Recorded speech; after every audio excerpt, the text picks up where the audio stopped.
Hello everybody, this is Mirandus Crafter. I want to bring you a little hot take or a reaction video, if you will, on the latest Mirandus Fireside Chat that happened on September 6th. This was last Wednesday, and this was a lot of the good juicy nuggets that I'm going to pull out of here with some of the stuff that I thought was the most interesting. Obviously, there's going to be a lot more content here for you to see for yourself, and I'll be sure to put a link in the description to the actual Mirandus Fireside Chat original video that I took this information from. But let's get into it and let's go ahead and look at some of the things that I thought were super interesting about this Fireside Chat.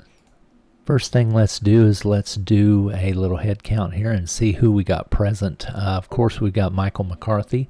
He is the lead developer on the project. He's basically the guy that calls the shots on what's getting done with the development of the game. He's the guy with the main vision, and he is just an all-round awesome dude. Then we have Manuel Zapata. He is always a welcome sight on these AMA videos, as he has a lot of good insight. Jason Hughes, he is the lead producer. And then we had Matthew Bell. He has the title of lead art director. We're getting to hear a lot more from these guys individually in this one, so this was actually pretty interesting to get to know them a little bit better. Okay, so for the first topic that they talked about that I thought was really neat was how they got to talk about the tech and where they're at with the development of Mirandus at this time. One of the really nice juicy nuggets that I pulled out of that part was how the advances in rendering tech will improve the FPS. So I don't know about you, but me as a gamer, I'm always about improving my FPS, because the better my FPS, just the better experience I can have in game doing whatever I want to do. So that's always welcome.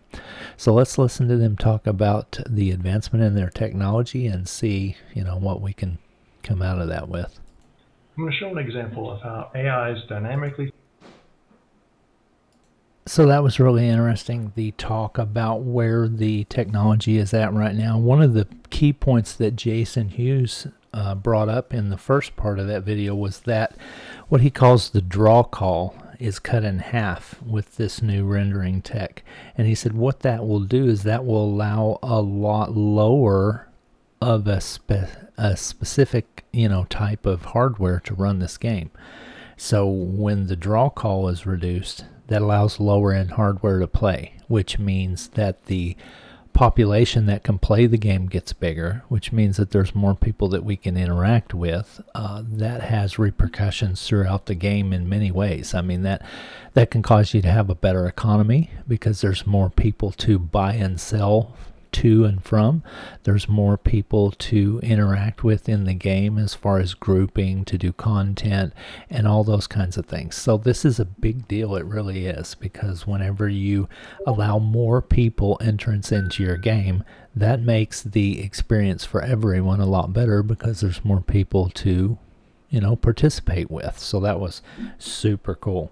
They then go into the discussion of how they're making the AI more dynamic and realistic, which was really neat because it's cool to see these monsters and animals and harvestables act in a more realistic way.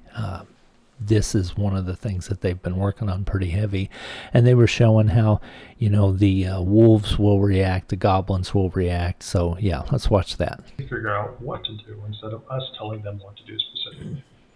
And the inspector watched the behavior input scores and the behavior output scores.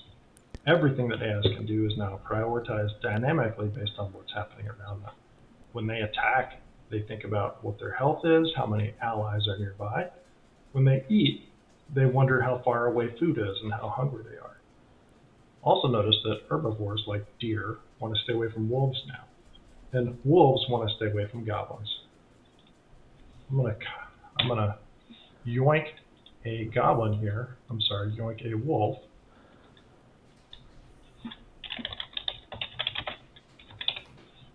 And let it attack me. I'm going to cut it to the goblin camp. When I get to the goblin camp, I'm going to disappear. And I want you to watch what happens to goblins and the wolf. Everybody wants to attack me right now. And now I'm going to disappear. As I disappear, notice that the wolf runs away. Notice also that the goblins go into wander behavior, sort of like an investigate. After there aren't any threats for a certain amount of time, they'll decide that their priority is to return to base.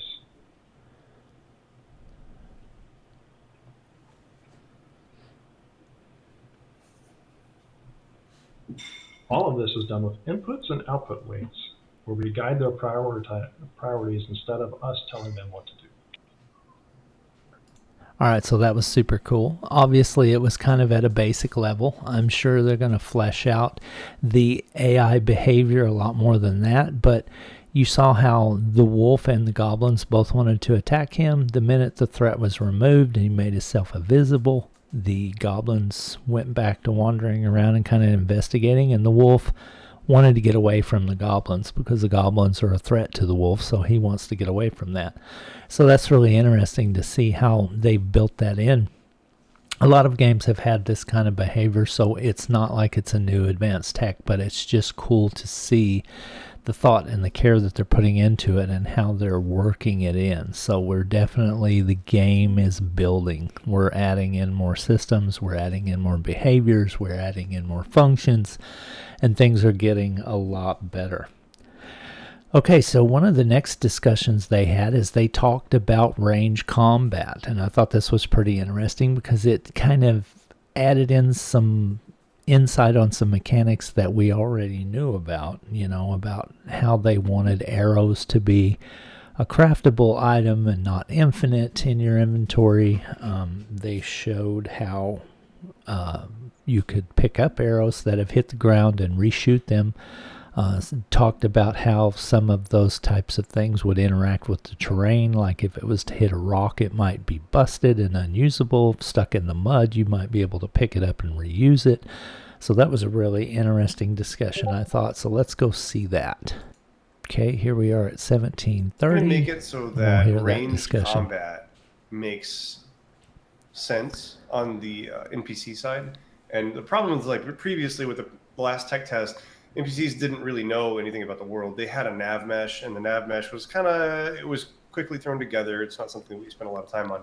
We just wanted them to be able to path around.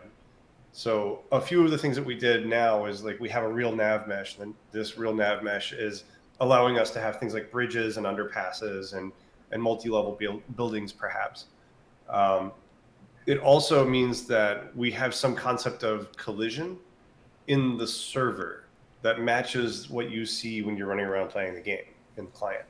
So that's a big deal, because now we can cast a trajectory through the world and know, oh, this is not going to hit the target because it hits a rock, or you're shooting through a wall, or you're firing it into, you're trying to hit somebody in a chasm that you can't make it because you're going to clip the corner.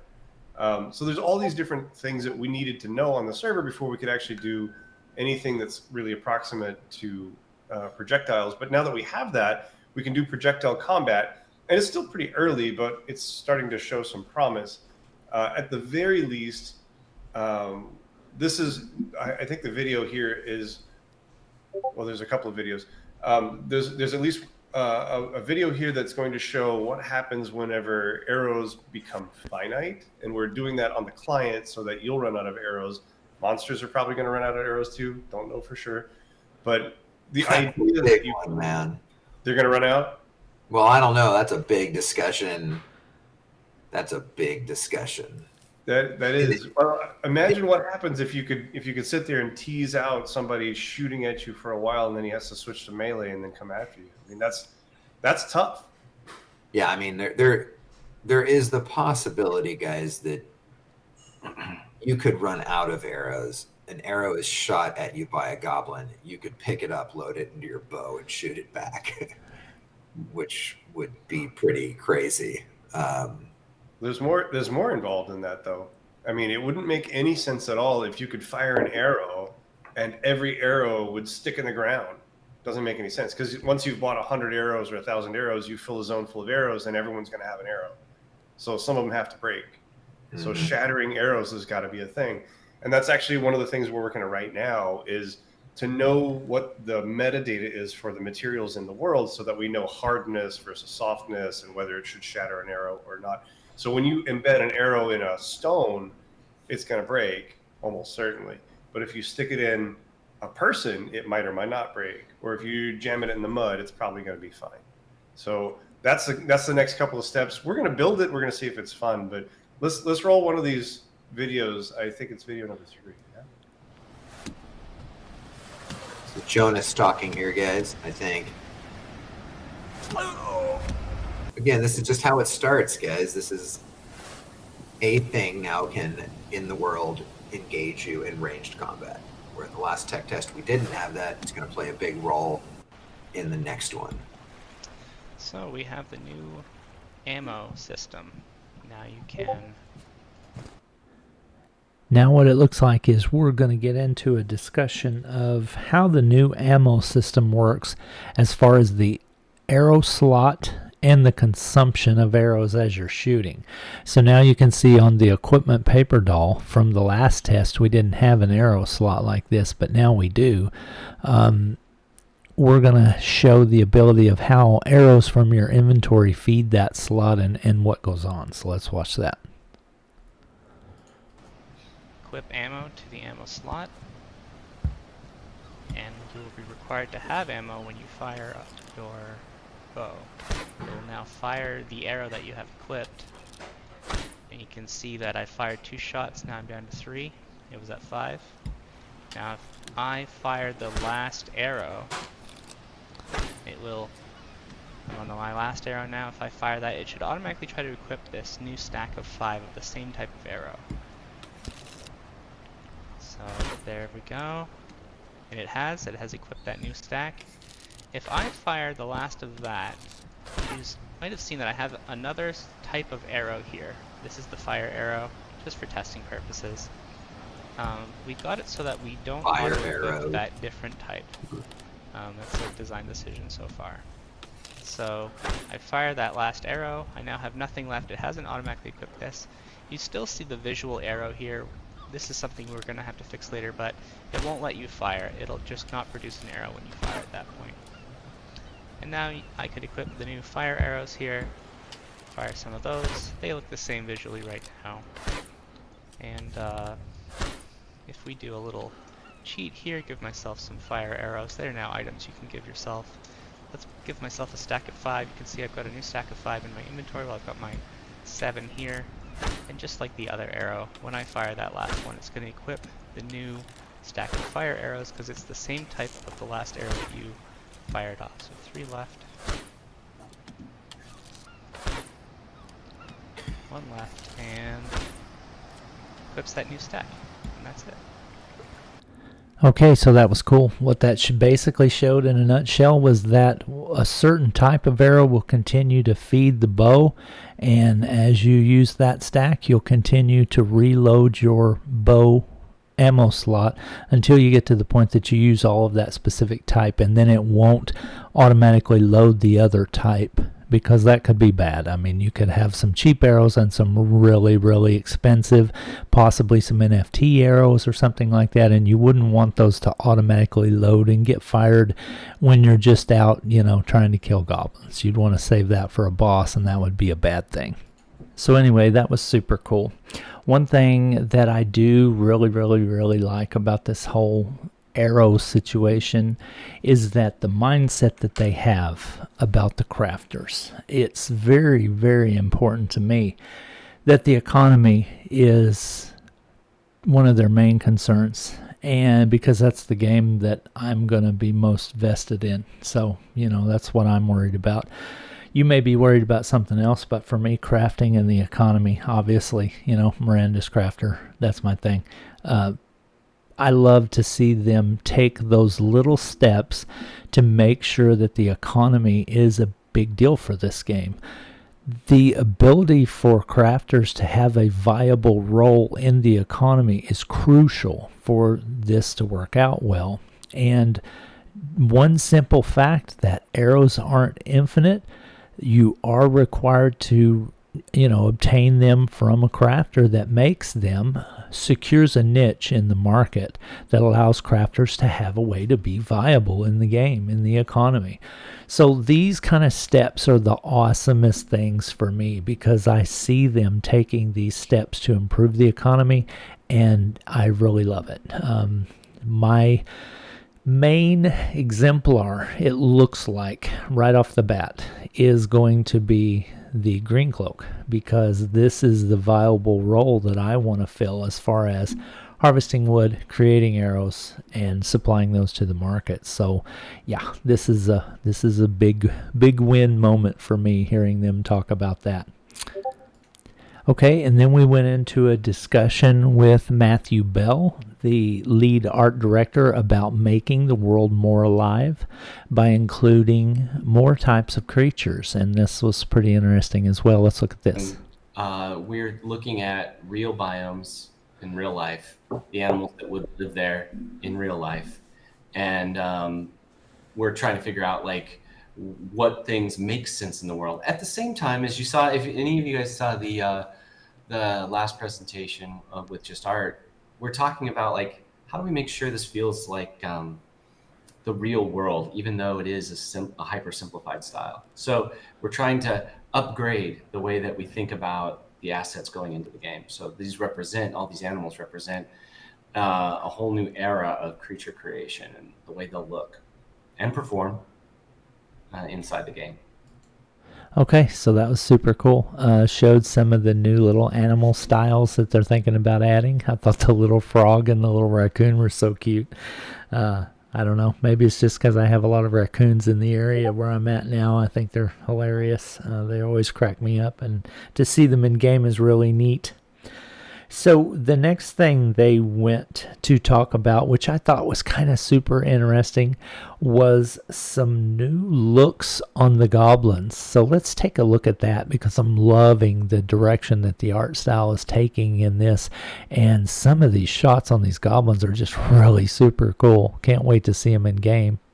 So let's skip over here to about 41 minutes in, and we'll see their talk about their new goblin styles. Yeah. Mirandus is supposed to be a dark medieval world, guys. I mean, it's not dark because we thought, oh, wouldn't that be cool? It's dark because we thought about, if I landed in a new land and my feet hit the sand and there are evil magical creatures in this environment that want to eat me, what does that feel like? And we want to try to create that. So I think, one of the things that, Matt and I talked about, that some of the earlier stuff and direction was just a little too Disney, a little too friendly. I want more blood and giblets and horrible shit happening. I want people to get eaten. He's so hilarious. He is so funny. We've heard the audience too, the players have all wanted this to be an intense experience, not just like a walk in the park. So we have to match that with what we build.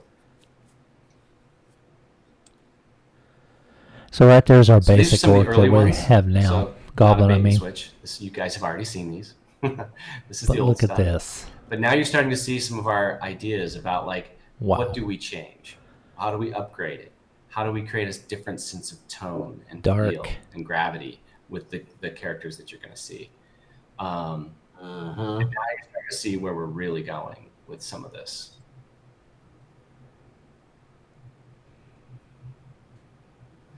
The size of them, what they look like, what they feel like, what they'd be like, how they would think, where, what's their biology? How do they build the things that they are wearing? Look at the size of that. How they lay out against the other things in the world. I like that dude. Yeah, that guy's great. He's cool.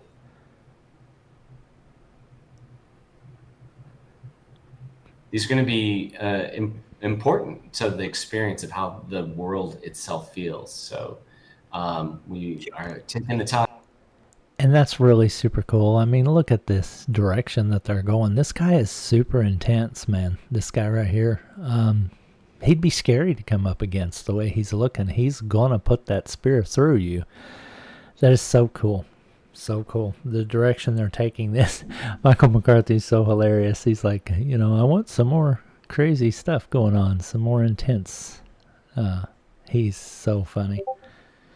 Okay, so let's go ahead, and next they were talking about something I found to be really super interesting. They're talking about the dragon familiar. So let's skip on over to 4720 here.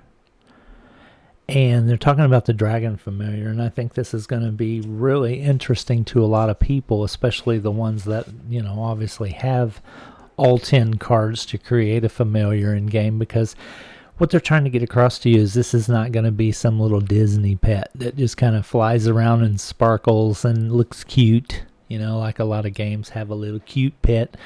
The dragon familiar is going to be pretty intense. I mean, it's going to be there to defend you. So that's something that makes this super useful. The utility of this item is just going through the roof to me, especially my ears perked up later on in the discussion when Michael was talking about possibly creating slots on the, the familiar itself that you can craft things for. Oh yeah, I mean, I'm totally all about that. Let's do that. Give me more slots for things that can be crafted, and that just makes my role as a crafter more viable in the economy. So I'm always all about that. So let's listen to the dragon familiar talk.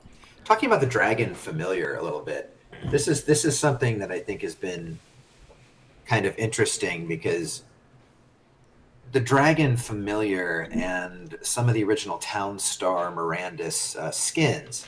So in Townstar, guys, you could make your little town look like a medieval village. They were called the Mirandus skins. I thought that was a lot of fun, and I think that's about the same time that the dragon familiar came out. And you can play that. You can play that first one, Paul. So when people saw this is not what the dragon familiar is going to be. Oh my God, I'm looking at the GIF that Virtual just posted. Yeah, no, this is a Townstar aesthetic. So this is like the dragon in the Townstar aesthetic. But if you collected all 10 of these dragon vouchers, you will be able to convert them to a dragon familiar inside of Mirandus. And yeah, look at that thing. That's the dragon not familiar a Disney inside pet right of there. Mirandus is not funny. It's more like when someone brings a pit bull to the cafe, and you sit down and you look over, and there's this massive bull mastiff or a dog just staring at you. I think dragon familiars in this game are going to be tough, and maybe should have a little Velcro sign on them that says "Do not pet." They're more like guarding you and serious. They're not cute. I mean, maybe they're cute to some, but they're tough. They're more like a guard dog, if you will, loyal and mean. Wow. I always imagined them like those Mongolian falcon hunters. Those birds are giant vultures. They hunt like foxes. That it is a dragon, so yeah. They are pretty badass.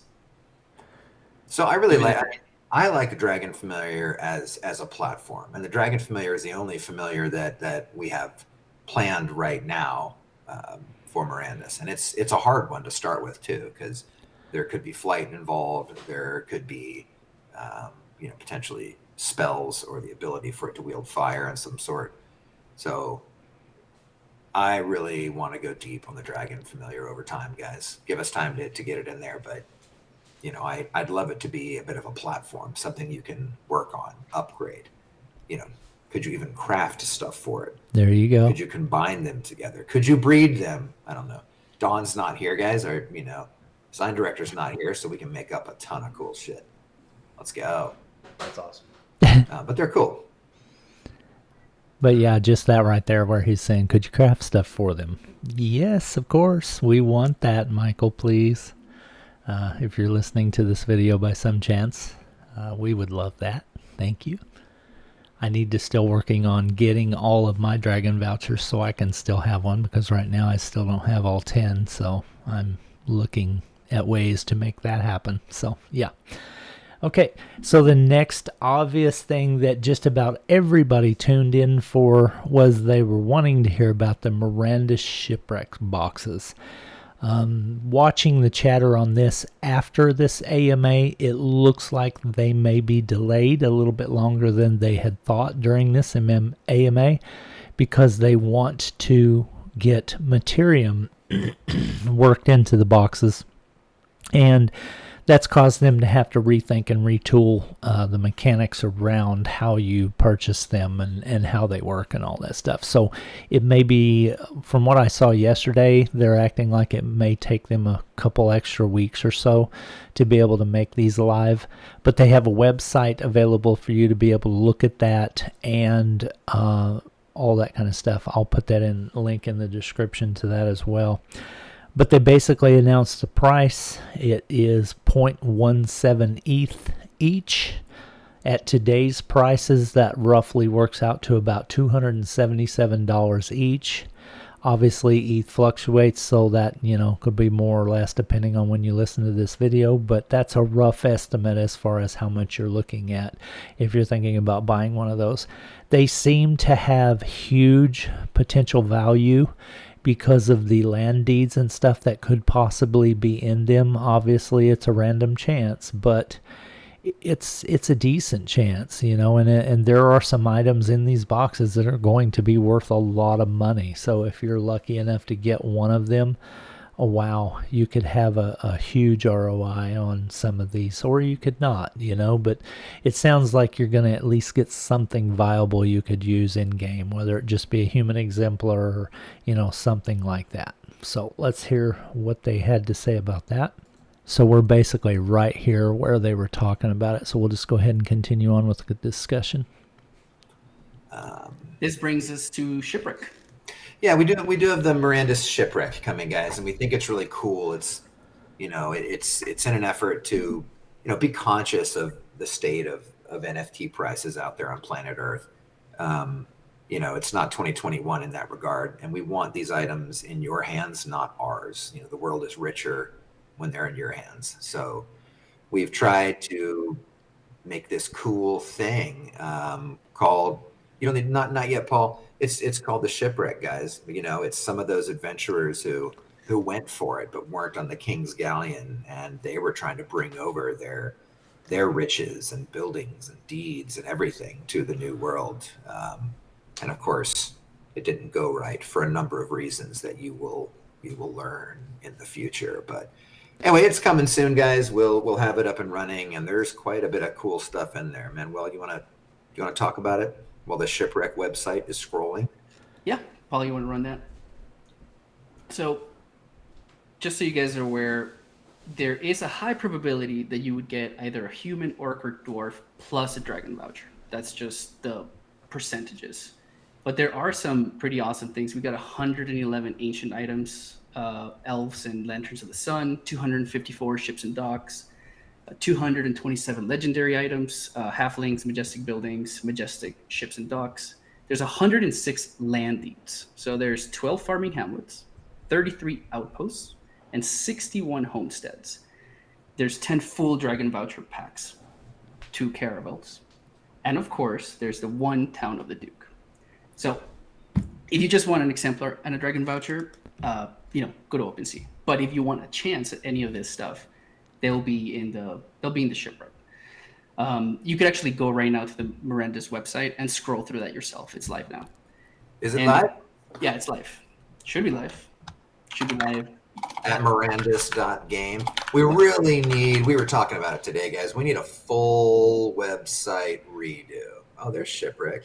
It's live, yeah. It's shipwreck. Yeah. And the price per box is 0.17 ETH. So that's been the question. And the Meowton, you had a question, how will we be able to buy them? You will be able to buy them on the Gala Games webpage. The one new thing that literally came up today is we don't have credit card service right now. So that's I'm okay with that. Yeah. And people can use crypto, but I think, aren't we still some of the boxes might have Materium in them, guys? Yeah. Which is also kind of cool. We're almost basically ready to go live with it. That's the issue. Is we want there to be Materium inside these boxes. These boxes are on Gala chain, so we need to have a representation of Materium in Gala chain, and we can do that. We already did that with the other Gala gacha boxes, the mystery boxes. That's just what we need to do right now. That's what's missing. And everything when you open the box can be bridged to, as an 1155, or if it's Materium and ERC20 guys, and bridged back. So, we want the box to be able to be bridged to ETH, but the box, can the box itself be bridged to ETH? That's so basically those are the two platform asks that we're just kind of waiting for the last word. But if we do that, they still have to be opened on Gala. So if it is bridged out, it could only be open in Gala. That's just one of the limitations. Yeah, that'd be freaking rad. That would be freaking rad. Show a Discord really quick, guys. If you got one of those boxes, would you want to be able to bridge them to Ethereum and hold on to them and not open them and just save them for the future? Or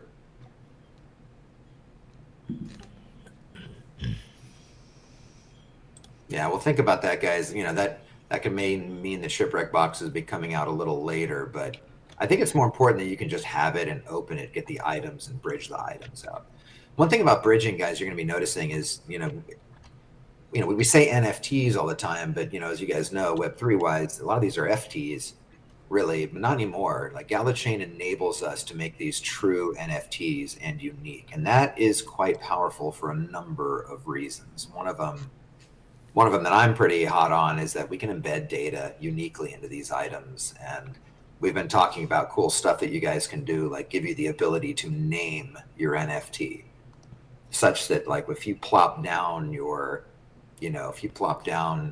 one of your inns or taverns, it has a name attached to it in the NFT. And we think that's kind of cool. So, we want these to be unique, true NFTs that you guys can maybe have some data attached to, and ideally long term what we want to get to is that this data can be read, of course, on Gala chain, but also can migrate over to the Ethereum network. But as Manuel says, to open any of these boxes, they will have to be on Gala chain, guys, because that's part of our opening mechanic. It's also much better because you're not paying $30 and waiting 20 minutes on ETH. So it's literally instant. You'll know what you got. Yeah. Yep. Gala chain is awesome. And finally, we also want you guys to be able to buy them with Materium and with Gala in your treasure chest. Platform has said that is possible. Cool. Let's see. Is there anything? Oh, we had a bunch of questions. Okay, so at this point, now that they're done talking about the shipwreck boxes, they went into a Q&A session. There was a lot of good questions. I'm not going to sit here and go through every single one of them because I want the video to be on the shorter side. But some of the ones that I did want to pull out and make a statement on, one of the questions they gave the answer and said that dragon familiars will be very useful and that there are only about 3,000 of them in game. So that's really super awesome to know that that item is a limited rarity, limited number, and higher rarity. They did say that people that own inns can use them as a home. I think that makes sense. I mean, if I had an inn, I would want to be able to sleep in there and have storage and all that kind of stuff. So kudos for those people that own the inns. I think that's a big win for them. They said that Lanterns of the Sun will be in some of the shipwreck boxes, and they said that there will be 58 of them given away. That's huge because these items sell for a ton, and they're super useful. They are the best source of light in the game, so I mean, they're highly sought after. They talked about Materium infused threads making better items, like things like backpacks and bags, possibly moving on into clothing. This is something that I'm definitely interested in because obviously I have a Weaver exemplar, and the ability to take Materium and infuse it in the thread that actually makes the item has immense possibilities for me as a crafter, because it means I could possibly make bags that have better storage options than your normal bags, because I'm using Materium in the process to create the thread, and kind of makes it magical, in a way. Think bag of holding, maybe. I don't know if it'd ever get that good, but that's just kind of an idea. Maybe your robes or your shirts or something like that could be infused with Materium lace thread, which would give them additional bonuses or protection against this or that. Obviously, that means me as a crafter and a person that's working in the economy, I can make items that are more sought after, more valuable, more expensive, and have a higher rate of return. So that was just fascinating for me. That makes me giggle inside. Then they talked about growth cycles. They said there will be growth cycles for things like crops. So, you plant them, you till them, you work them, and you'll watch the plants grow and change different stages. Then you harvest them, start all over again. You pick your seeds, that kind of thing. If you don't tend them, they will probably decay, type of situation. So that was really neat for I know a lot of people are going to be interested in the farming mechanics. Okay, so for the last big nuggets that we pulled out of this, let's go to 1 hour and 12 minutes. Because right here, we talked about something that I didn't even expect for them to touch on, but they're talking about their plans for the next tech test. So let's definitely give this a listen, because this is a big nugget right here. Stuff next time we're on. I will say that one of the questions everyone mind is, when is the next tech test? What we're running at right now is trying to get the pieces together that we need to assemble for the tech test by the end of this year. And then what will happen is we'll likely need some time in Q1 to assemble, tune, QA, and kind of get that in your guys' hands. So, we're targeting Q1 for the next tech test. Okay, you heard it. They're targeting Q1 for the next tech test. So obviously Q1 2024 is what he's talking about. Sometime in January, February, March, we'll get our hands on the next tech test. That's cool. To me, that works out perfectly, because obviously I'm always looking for an opportunity to get my hands on Mirandus, but I have a lot going on right now. I've got my face buried in Champions Arena, and I can't get my head out of that. I'm obsessed with Champions Arena. I have games like Starfield that have released that I want to spend some time playing. In October, Ark Survival Ascended releases, and I'm going to just be totally immersed in that. So, yeah. Give me time to get some of this out of my system, and then bring me the tech test Q1 2024. I'm down with that. Now, the next this to me is probably the biggest item of the whole discussion today. And this is huge. I cannot stress to you how big of a deal this is, because this is kind of what Mirandus and its economy revolves around to me. The ability of trying to get Materium into the economy for the next playtest. Whoa, that blew my mind when he said that, because I was not expecting to hear about that. They're talking about possibly getting Materium going to where you can earn, use it to advance yourself, use it to do things in game. That's huge. And the ability to earn Materium while you play? Oh yeah, because this is a big deal, folks. Let's listen to that for sure. I gotta go to about 114, 15, somewhere around in here, talking about trying to get Materium installed in the playtest. That would be huge. That would be a turning point for the game, because that's when we see the earning mechanic truly come alive for Mirandus, and this is what so many people are waiting to see, how this is going to work. This is huge. Test, and we're trying to explore this too, guys, but start to try to get some of the Materium economy into play. That's pretty exciting to us as well, meaning, we want you to be able, to kill monsters and get Materium. And, you will have the option of reinvesting that Materium back into yourself to make yourself more powerful, or do whatever you want with it. It's something that you own, and you could take off Gala chain and, bridge it out to the Ethereum network as an ERC20. It's kind of up to you. So we're going to try to dip our toe into that and maybe try to stand up some of that for the next tech test as well. So we'll see how far we can get. That's really tricky to do, but we're targeting trying to get some of that stuff in too. So well, when we get that stuff tied together, guys, in Q1, we'll definitely need your help testing it. Thank you as always for helping us do that. It's huge. And I think that's... Okay, so that was the word, and that was probably the biggest little nugget that I drug out of this today, was the ability to possibly have Materium in the next playtest. Gosh, that's so exciting. That is really exciting, and that just makes me even more, on edge for this game. I'm waiting, and I'm just... I'm so in love with Mirandus. Anyway, that was the reaction video to the latest AMA. I know that you could watch the whole thing yourself. It's an hour and 16 minutes.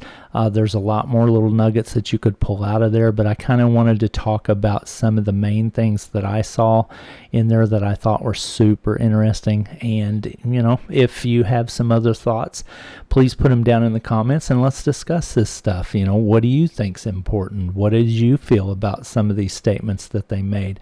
I'd love to hear what you have to say, because Mirandus is my main focus, and it's what I want to talk about, and I can't talk about it if you guys don't interact. So please interact with me and let me know what you think.